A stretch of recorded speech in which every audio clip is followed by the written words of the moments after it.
We had a wonderful visit from our good neighbors at Southern Team Subaru. They presented some wonderful gifts for our school. We have 20 teachers who will receive $500 to spend on classroom supplies. They gave us gift certificates for classroom snacks, and they also donated several packets of school supplies to our school. So we have the adopted classroom supply kits from our store with multiple supplies.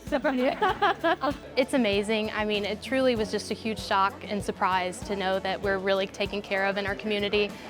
It really helps that we're just getting supplies in general, but now that we're getting that extra money, it's huge to just be able to get our kids what they need to be successful. We are very well staffed and funded as a school, but teachers like to buy a lot of extra things to make their classroom feel like a home, and that comes out of their pocket. And teachers work really hard for their money, and this really helps them in fortifying their classroom and not spending their own money. I'm just super grateful that we have neighbors like Subaru that are really interested in us and make sure we're taken care of. So I'm very, very thankful. Thank you, Southern